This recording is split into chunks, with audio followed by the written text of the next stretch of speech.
નમસ્કાર, આપ જોઈ રહ્યા છો ગુજરાત 18 લાઈવ. હવે અગત્યના સમાચાર. રાજકોટ જિલ્લાના ધોરાજીના ખેડૂતે ખેતરમાં ડુંગળીના ઊભા પાકમાં ફેરવી દીધું રોટાવેટર.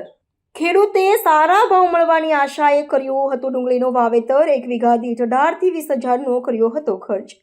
ધોરાજીના વેગળી ગામ નજીક આવેલ ખેતરમાં કર્યું હતું વાવેતર બાદ ડુંગળીનું ઉત્પાદન થયું, પણ ભાવ ન મળતા ખેડૂતોએ એમના ખેતરમાં ડુંગળીના ઊભા પાકમાં ફેરવી દીધું રોટાવેટર.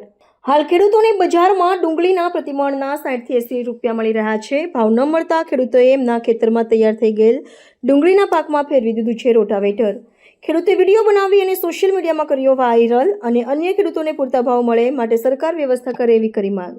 હેલો, મારું નામ અશ્વિનભાઈ બાલધા, ગામ ધોરાજી. વેગડીની સીમમાં જમીન આવેલી. આ ડુંગળી વરસાદ થયા પછી નિષ્ફળ ગઈ. ભાવ છે નહીં. 50-60 રૂપિયાનો ભાવમાં માગે છે, તો આમાં ખર્ચાના નથી ઊભા થાય એમ, લણવાના કે ઉપાડવાની મજૂરી નથી થાય એમ, તો ન છૂટકે હવે રોટાવેટર મારવું પડે. આમાં બીજું કાંઈ થાય એમ છે નહીં. ખર્ચા માથે ચડી ગયા લાખ ઉપરનો. 6 વીઘાની ડુંગળી છે. આમાં કરવું શું હવે? ડુંગળી કેવી છે અશ્વિનભાઈ તમારી? ડુંગળી આ સારી 50-60 રૂપિયામાં માગે તો કેમ દેવી? તો આમાં ઉપાડી તેની મજૂરીને નથી છૂટે એમ. એક તો આવડો ખર્ચો, લાખ રૂપિયાનો ખર્ચો થઈ ગયો, નથી આવતો. ન છૂટકા રોટાવેટર મારવું પડે. અશ્વિનભાઈ, આમાં અંદાજે કેટલો ખર્ચો થયો છે? અંદાજે ખર્ચો લાખ ઉપરનો થઈ ગયો. હવે તમારે આ ડુંગળીનું શું કરવાનું? ડુંગળી જ્યાં રોટાવેટર મારી છે.